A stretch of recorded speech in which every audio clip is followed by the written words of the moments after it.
ગરમીઓના દિવસોમાં જો તમે વજન ઘટાડવા માંગતા હોય તો તમારા માટે શું છે, તરબૂચ એક બેસ્ટ ઓપ્શન છે. કેમ કે તરબૂચ શું છે કે સહેલાઈથી મળી જાય છે આપણને. અને શું છે કે સસ્તું પણ છે, એટલે હર કોઈ આદમી બધાને પોસાય એમ છે. એટલે બધા જ વ્યક્તિઓ એને લઈ શકે છે, ખાઈ શકે છે. તો બી શું છે કે તમને આમ ધીરે ધીરે તરબૂચના ફાયદા દેખાશે તમને. જો તમે તરબૂચ લઈ શકતા હોય, તરબૂચ ખાઈ શકતા હોય તો એમાં તરબૂચમાં તમને એ બી ખબર હોવી જોઈએ કે તરબૂચમાં એવું શું છે કે જેનાથી શું તમારા વજન ઘટાડવામાં તમને મદદરૂપ થાય છે. તો કે તરબૂચમાં શું છે કે પહેલું તો એમાં શું એક કેલેરી બહુ ઓછી હોય છે. બીજું એમાં પાણી વધારે છે. તરબૂચમાં શું 90% ઉપર તો પાણી હોય છે. બીજું એમાં ફાઈબર્સ એટલે રેસા તત્વો બી વધારે હોય છે. એટલે કે આ ત્રણ વસ્તુ ત્રણે ત્રણ વસ્તુનું એવું કોમ્બિનેશન છે કે જે ખરેખર આપણા જે વજન ઘટાડવા માટે જરૂરી હોય છે. જે લોકો વજન ઘટાડવા માંગે છે એ લોકોને આ ત્રણની વિશે થોડી માહિતી હોવી જોઈએ. અને ત્રણ જે આ પોઈન્ટ છે કેલરી, પાણી, ફાઈબર્સ એ એમના માટે બહુ જરૂરી છે. તો એ રીતે જોવા જઈએ તો ખરેખર તરબૂચ વજન ઘટાડવા વાળા લોકો માટે તો જરૂરી છે. પ્લસ એમાં બીજું શું છે કે એન્ટીઓક્સિડન્ટ સારા એવામાં આવેલા હોય છે. કે જેમાં શું છે કે તમે અત્યારે શું 40 પછી જે આ ઉંમર થાય પછી આપણા શરીરના જે અમુક અંગો બગડે નહીં, સારા રહે એના માટે શું એન્ટીઓક્સિડન્ટ કામ લાગતા હોય છે. તો કે એન્ટીઓક્સિડન્ટ એ પ્લસ કહેવાય, પ્લસ પોઈન્ટ કહેવાય આપણા માટે. એ લોકોને બી ફાયદો થાય. પ્લસ પોઈન્ટ બીજો છે કે જે હાર્ટનું કોઈ પેશન્ટ હોય, બીપીની ગોળી લેતું હોય, કોલેસ્ટ્રોલ વધતું હોય કે પછી કોઈ હાર્ટની તકલીફ હોય તો એમના માટે બી તરબૂચમાં અમુક એવા તત્વો હોય છે કે જેના લીધે હાર્ટના પેશન્ટને, બીપીના પેશન્ટને બી ફાયદો કરી શકે છે. ડાયાબિટીસના દર્દીઓને પણ ફાયદો થાય છે. હવે ઘણા લોકોને એવું થાય કે આમાં તો મીઠાશ છે તો કદાચ ડાયાબિટીસમાં તકલીફ થઈ શકે છે. પણ કે એટલી મીઠાશ છે પણ કે એટલો બધો પ્રોબ્લેમ થતો નથી, ફાયદા વધારે છે. તો છતાં બી જો તમને એવું લાગતું હોય તો તમારા જો તમે એડવાન્સ સ્ટેજમાં બહુ વધારે રહેતો હોય ડાયાબિટીસ અને તમને ડોક્ટર સલાહ આપે કે આ તરબૂચ ના ખાવું જોઈએ તો જ. બાકી તો તરબૂચ બધી જ વ્યક્તિઓ ખાઈ શકે છે. બીપીના પેશન્ટ ખાઈ શકે, હાર્ટનો પેશન્ટ ખાઈ શકે છે. અને જે શું કહેવાય કોઈ હાર્ટની તકલીફ હોય તો બી ચાલે. અને શું છે કે જે લોકો વજન ઘટાડવા માંગે છે, હવે આપણે જે મેન પોઈન્ટ પર આવી ગઈ, વજન ઘટાડવા માટે તરબૂચ કઈ રીતે ઉપયોગી છે. તો કે પહેલું તો જો તમે એ વિચાર કરો કે આમાં કેલરી બહુ ઓછી છે. તમે એક ડીશ તરબૂચ ખાઓ, એક ડીશ બનાવો કાં તો 100 ગ્રામ તરબૂચ ખાઓ તો માંડ 25 થી 30 કેલરી આવતી હોય. જે બી કેલરી તો હું અંદાજિત કહેતો હોય, આસપાસ કહેવાય, એક્ઝેક્ટ માપ તો ના જ કહેવાય. કેમ કે થોડું આગુ પાછું થઈ શકે છે. તો તમે વિચાર કરો ખાલી અંદાજિત તમે 20 થી 30 કેલરી એક ડીશમાં આવે.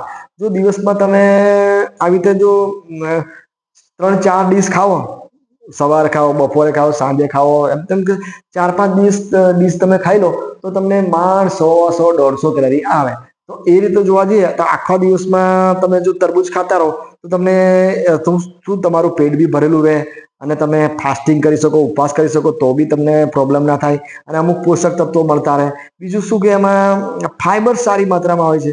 ફાઈબર્સ એટલે કે અંદર ફાઈબર્સથી શું ફાયદો થાય છે તો કે એક એવા રેસા તત્વો હોય છે કે જે પાચનમાં મદદરૂપ થાય. અને શું કહેવાય જે અંદર રેસા તત્વોને લીધે શું છે તમારું પેટ ભરેલું લાગે. એટલે તમને શું ભૂખ નથી લાગતી.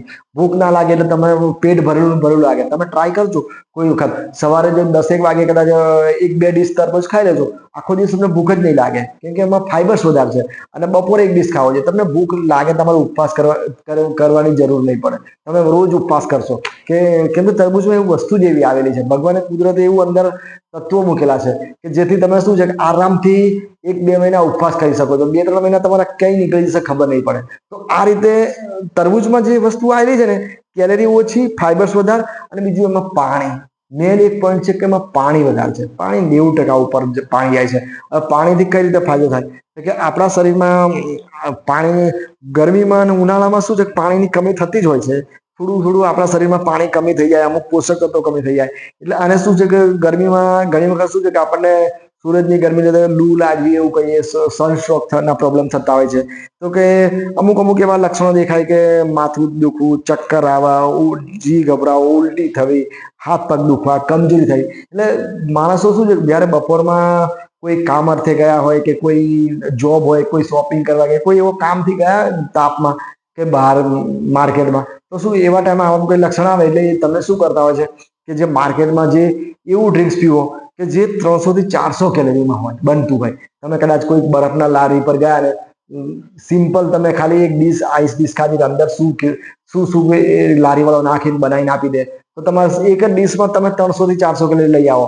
પછી કદાચ કોઈ ઠંડા પીણાની દુકાનમાં ગયા તો લસ્સી પીધી, આઈસ્ક્રીમ ખાધું, કોઈને કોઈ એવું ઠંડુ બનાવેલું બધું ખાધું તમે એક ડીશ, તો બી 200 થી 300 400 કેલરી આવી ગઈ તમારે. એટલે કહેવાનો મતલબ એટલો છે કે જો આ જે તમે ગરમીમાં ધ્યાન ના આપો તો તમને અમુક એવા સિમ્ટમ્સ આવશે. તો તમે એના લીધે શું છે કે તમે આડતર કોઈ ને કોઈ વસ્તુ એવી ખાઈ લેશો કે જેનાથી તમે સીધી 300 થી 400 કેલરી આવી જાય. એટલે ભૂલ થાય. આપણે આમ તો લેવું જ ના, એના કરતા કદાચ લીંબુ પાણી પીવો તો તમને બહુ કેલરી ના આવે. એટલે અમુક શું છે કે હું તો એટલું માનું છું કે જો તમે વજન ઘટાડવા માંગતા હોય ને તો પછી શું તમે બપોરમાં ગમે તે બહાર જવું તો એક ડીશ તરબૂચ ખાઓ, માંડ 25 કેલરી. પછી બપોરમાં ત્યાં જઈને બી તરબૂચ ભરીને લઈ ગયા હો તો માંડ 25 કેલરી. કોઈ આડાધડ કઈ 200-300 કેલરી લેવાની જરૂર જ ના પડે તમને. તો આ રીતે શું તમારી કેલરી મેન્ટેન થાય. કેમ કે તમે કોઈ બીજું ઠંડુ પાણી પીવો, ઠંડુ કોઈ પીવો, ઠંડુ કોઈ ડ્રિંક્સ પીવો, તો કઈ ગમે એવું માર્કેટમાંથી ખરાબ વસ્તુ ખાઓ અને ખરાબ વધારે કેલરી લો તો એના કરતા આપણે તરબૂચ સારું પડે. હવે કદાચ શેરડીનો રસ પીવો, અત્યારે શેરડીનો રસ બી માર્કેટમાં બહુ મળી આવે છે. શેરડી રસમાં શું છે કે એક ગ્લાસમાં બી 200 ની આસપાસ કેલરી જતી રહે. તો પછી વિચાર કરો કે માંડ આપણે આ તો 25, કઈ 200, કઈ 25. એટલે એ રીતે જોવા જઈએ તો ખરેખર જે લોકો વજન ઘટાડવા માંગે છે એના માટે સારામાં સારું ફળ જે કેલરી માટે જોઈએ, કેલરી રીતે જોઈએ તો તરબૂચ છે. તમે બીજું બધું ઘણું છે, કેળા ખાઓ, આ છે, પણ એમાં બી 50-60 કેલરી. તો એ રીતે જ જે લોકો, હવે કેલરી વિશે થોડી વાત કરીએ.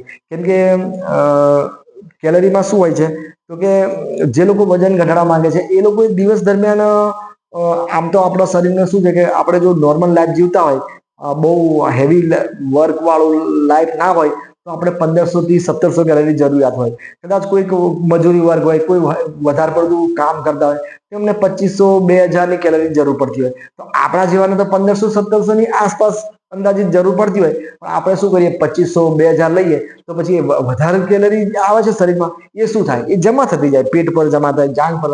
એટલે ધીરે ધીરે આપણે મોટા થવા જઈએ. તો પછી એ જ રીતે જો જે લોકો હેવી વર્ક કરે છે, હેવી કામ કરે છે, એ લોકો ભલે 2500-3000 ની આસપાસ કેલરી લઈ લે, પણ એમનું શું એ ખર્ચ થઈ જાય. તો કદાચ આપણે જો 2000 કે આસપાસ કેલરી લઈએ તો પછી આપણે દિવસ દરમિયાન કંઈક હવે જો 200 થી 300 કેલરી, 300-400 કેલરી જો તમારી વધારે લેવી હોય, કોઈ આવું કોઈ ડ્રિંક્સ પીવું હોય કે કોઈ ગળી મીઠી વસ્તુ ખેવી હોય કે જેમાં વધારે કેલરીના ભંડાર એ તમે લેવું હોય તો તમારે 1 કલાક મજૂરી કરવી પડે. કેમ કે 300 થી 400 કેલરી ખર્ચ કરવા માટે તમારે કમસે કમ 1 કલાક મજૂરી કરવી પડે. 1 કલાક વોકિંગ કરવું પડે, કસરત કરો કે ચાલો કે દોડો કે રનિંગ કરો કે ગમે તે કરો. એટલે કહેવાનો મતલબ એટલો છે મારો કે તમે થોડીક 1 કલાક મજૂરી કરો તો માંડ 300 થી 400 કેલરી ખર્ચ કરી શકો. તો પછી એના કરતા આવું ખોટું લેવું જ નહીં ને. 300-400 કેલરી શું કામ લેવાનું કે પછી આપણે મજૂરી કરવી પડે. તો એ રીતે જો તમે કદાચ 1500-1700 કેલરી લેતા હોય અને જો તમે 1 કલાક મજૂરી કરવા માંડો, રોજની રોજ કસરત કરો, તો તમે 1000 કેલરી પર તો આમ આવી જાઓ. તો તમારું વજન ધીરે ધીરે ઘટવા જ માંડવાનું છે. તો કહેવાનો મતલબ એવું છે કે તમારે જો વજન ઘટાડવું હોય તો 1000, 1100, 1200 ની આસપાસ કેલરી લેવી પડે. બસ આ જ નિયમ છે. તો પછી જો તમે 1000 ની આસપાસ કેલરી લેવી હોય તો તમારે શું કરવું પડે? તો સિમ્પલ નિયમ છે એના માટે કે જમવાનું થોડું ઓછું તો કરવું પડે. કેમ કે આપણે સિમ્પલ જો શાક, રોટલી, દાળ, ભાત બી ખાઈએ ને તો બી તમે જો 1 રોટલી દાળ, 1 રોટલી શાક, તો બધામાં અંદાજિત 100 કેલરી ગણીએ તો બી 400 કેલરી થઈ જાય. તો સિમ્પલ 1 રોટલી, 1 દાળ, 1 ભાત એવું લઈએ સિમ્પલ તો 400 થી 500 કેલરી ખાઈ લઈએ, થઈ જતી હોય છે. તો કદાચ કોઈ 2 રોટલી ખાય તો એ 600-700 કેલરી થઈ જાય. તો આખા દિવસમાં તમે 1000 કેલરી કરવા માટે તમારે સિમ્પલ ખાલી 2 રોટલી ખાવું પડે, 1 વાટકી દાળ, 1 વાટકી ભાત, એવું સિમ્પલ તમે ઓછું ખાઓ તો બી તમે 1000 કેલરી પર જતા રહો. અને જો વચ્ચેના ટાઈમમાં જો તમે કોઈ, એટલે કહેવાનો મતલબ છે 1000 કેલરી મેન્ટેન કરી ખરેખર અઘરી વસ્તુ છે. જો તમે 1000 કેલરી તમે એટલે જ કહે છે કે વજન ઘટાડવું બહુ અઘરું વસ્તુ છે. કેમ કે 1000 કેલરી મેન્ટેન કરી દિવસમાં એ બહુ બધાનું કામ નથી. તો એના માટે તમારે શું કરવું પડે? આવા કોઈ ફળ જ પકડવા પડે. આવા કોઈ ફળ છે, પછી બીજા અમુક કાચા શાકભાજી બી છે કે જે દિવસ દરમિયાન તમે ચોકલેટ, આઈસ્ક્રીમ, લડ્ડુ ને આ તે એ બધું ખાઓ તો એમાં તો ફૂલ કેલરી આવે. તો તમને પહેલા તો એ જ ખબર હોવી જોઈએ કે શેમાં કેલરી ઓછી છે, તો જ તમે દિવસ દરમિયાન 1000 કેલરી કરી શકવાના છો. નહીં તો તમે 1500-1700 કેલરી તો થવાની જ છે. સિમ્પલ 1-2 રોટલી શાક ખાઓ, થોડીક વાટકી દાળ ભાત ખાઓ તો બી તમે 1000-1500 ની ઉપર જતા રહેશો. તો જો સિમ્પલ થોડું થોડું ખાશો ને તો પછી તમારે કલાક કંઈક મહેનત કરવી પડશે તો જ તમને પરિણામ મળશે. બાકી તો પરિણામ મળવા નથી. કાં તો તમે એક ટાઈમ ખાઓ અથવા એક ટાઈમ ખાઓ અને એમાં બી એક ટાઈમ ખાઓ તો બી થોડું લિમિટેડ માત્રામાં ખાવું પડશે. તો પછી બીજા બધા ટાઈમમાં પેટ ભરવાનું કઈ નહીં. તો તમે કોઈ બહારના ખોટા ચા નાસ્તા કરશો, પડીકા ખાશો તો તમારા કેલરી જમા થતી જશે. તો કોઈ ઉપવાસનો કોઈ મતલબ નથી રહેવાનો. તો પછી એ રીતે જોવા જઈએ તો તમને આ તરબૂચ એ રીતે જોવા જઈએ તો બિલકુલ ઓછામાં ઓછી કેલરી 20-30 અને તમને ટેસ્ટી લાગે, મજા બી આવે ખાવાની અને તમને પેટ બી આખો દિવસ ભરેલું લાગે. હું તો ખાઉં છું તરબૂચ, પણ તમે ખાવ છો કે નહીં તો ખબર નહીં. પણ જો વેટ લોસ કરવું હોય, તરબૂચની સિઝન હોય, ઉનાળાની સિઝન હોય તો તરબૂચ છોડાય એમ નથી. કેમ કે તરબૂચ સસ્તું બી છે અને સારું બી છે અને એમાં બીજા બી ઘણા એવા એન્ટીઓક્સિડન્ટ છે, અમુક એવા તત્વો બી છે કે જેનાથી તમને બીજા બી ફાયદા થઈ શકે છે. તો જે લોકો વજન ઘટાડવા માંગે છે એ લોકોએ ખરેખર તરબૂચ ખાવું જોઈએ. અત્યારે આપણે શું છે એક વજન ઘટાડવાની એક સિરીઝ ચાલુ કરેલી છે. તો શું છે કે જે વજન ઘટાડવામાં અમુક એવા તત્વો, અમુક એવા ફળો કે અમુક એવું શું શું નડે છે આપણને, શું ફાયદા કરે છે એના હું કમ્પ્લીટ એના બધા વિડીયો બનાવીશ. કમસે કમ 15-20 વિડીયો બનશે. જો તમને વિડીયો ગમતા હોય અને તમે શું તમારી મારી ચેનલને લાઈક કોમેન્ટ કરજો અને ચેનલ સબસ્ક્રાઈબ કરજો.